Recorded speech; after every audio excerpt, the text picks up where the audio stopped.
సర్వేపల్లి నియోజకవర్గంలో నేను 10 సంవత్సరాలు శాసనసభ్యుడిగా ఉన్నా, మంత్రిగా ఉన్నా. ఏ రోజైనా ఒక కంపెనీ మీద దౌర్జన్యం జరిగినటువంటి సంఘటనలు ఎప్పుడన్నా నెల్లూరు జిల్లాలో ఎవరైనా విన్నారా? జరిగాయా? మొన్న కోడూరు దగ్గర ఉన్నటువంటి సిపి అక్వాకు సంబంధించి వెళ్ళేటువంటి పైపు లైన్, నీళ్ల పైపు లైన్ని పగలగొట్టించావు. నిన్న వాటర్ బేస్ కంపెనీకి సంబంధించినటువంటి వాళ్ళు బస్సులో పోతుంటే ఆ బస్సును ఆపించి దించి వాళ్ళ మీద ఎందుకు ఆపామని చెప్పి అడిగినటువంటి దానికి ఆ కంపెనీ ఉద్యోగి మీద దాడి చేస్తే అతను అపోలో హాస్పిటల్లో ట్రీట్మెంట్ తీసుకుంటే మీరు బయటికి చెబితే ఆ కంపెనీని నేను మూసేయించేస్తానని చెప్పి మీరు వాళ్ళకు వార్నింగ్ ఇస్తే పాపం వాళ్ళు లోపల కుమిలిపోతా బయట కంప్లైంట్ ఇస్తే ఇన్ని కోట్ల రూపాయలు ఖర్చు పెట్టి ఇక్కడ కంపెనీ పెట్టాం, మూసుకుంటే నాశనమైపోతాం, కాబట్టి ఏదో ఒక విధంగా కాంప్రమైజ్ కావాలని చెప్పి ఈరోజు పాపం వాళ్ళు బయట మాట్లాడేటువంటి స్వేచ్ఛ కూడా లేకుండా చేశారు. ఇటువంటి పోకడా దౌర్జన్యాలు ఎన్నడైనా సర్వేపల్లి నియోజకవర్గంలో జరిగాయా?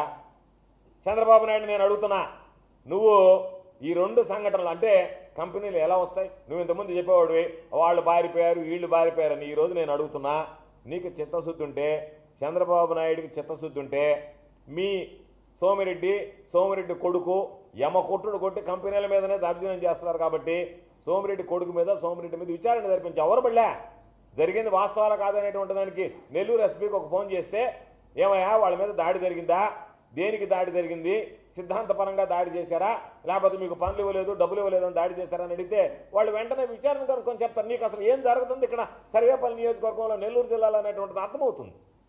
ఆ విధంగా కాకుండా ఈరోజు అంతకుముందు పామాయిల్ కంపెనీస్ ఉన్నాయి. పామాయిల్ కంపెనీస్లో ఇది అంతకుముందు ఉన్నటువంటి రసీదులు, బయట వెహికల్స్కి 300 రూపాయలు వసూలు చేసేవాడు. ఇవన్నీ 2019, 2024లో ఉన్నటువంటి రసీదులు. ఇప్పుడు కొత్త రసీదులు సృష్టించారు. పాపం కొత్త పద్ధతి ఇది. కేపీ ఎడిబుల్ ఆయిల్ ఓనర్స్ అని 800 రూపాయలు. మామూలుగా మనము సినిమాకు పోయినప్పుడు సినిమా టికెట్ల మీద పాత రోజుల్లో ఉండేది నెట్ ఇంత, అది ప్రొడ్యూసర్కి బాధ్యత, ట్యాక్స్ ఇది ప్రభుత్వానికి వస్తుందని. అట్టా ఈ 800 నెట్ సోమిరెడ్డి ఆఫీసుకు పోద్దంట. ఇది ఆ 300 మాత్రం అసోసియేషన్లో ఉంటుందంట. కాబట్టి ఈ 800 రూపాయలకు సపరేట్గా రసీదులు ప్రింట్ చేయించి అక్కడికి పంపించాడు. అదేవిధంగా 3 ట్యాంకర్లు ఇతర రాష్ట్రాలకు పోతే 1 ట్యాంకర్ ఆంధ్ర రాష్ట్రానికి ఇస్తారు. డిఓ పద్ధతి ఆనవాయితీ. దానికి సంబంధించి మీరు ఏమీ ఇవ్వబడలే ఆంధ్ర రాష్ట్రానికి, ప్రతి ట్యాంకర్కి నాకు 4000 రూపాయలు ఇస్తే చాలు అని చెప్పి ఇదిగో 4000 రూపాయల రసీదు. ఈ 4000 రూపాయలు సోమిరెడ్డి ఆఫీస్కి. ఎప్పుడైనా ఇటువంటి రసీదులు పెట్టి ఈ విధంగా 4000 రూపాయల ట్యాంకర్కి 800 రూపాయలు మామూలుగా అక్కడికి వచ్చినటువంటి అసోసియేషన్ ఖర్చులకు 300 తీసుకుంటే ఆ 300కి అదనంగా మరొక 800 రూపాయలు. ఎప్పుడన్నా ఎక్కడన్నా ఇటువంటివి మేము వైఎస్ఆర్ కాంగ్రెస్ పార్టీ అధికారంలో ఉన్నప్పుడు జరిగాయా?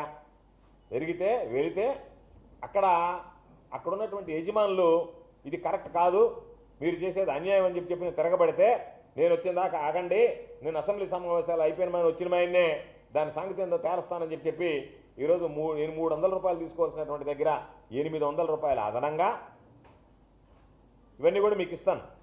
అదేవిధంగా 3 ట్యాంకర్లకు 1 ట్యాంకర్ ఇస్తే ఆ ట్యాంకర్ కూడా మాకు అవసరం లేదు, సరాసరిన మాకు ప్రతి ట్యాంకర్కి 4000 ఇవ్వాలని చెప్పి 4000 రూపాయలకు ఒక రసీదు.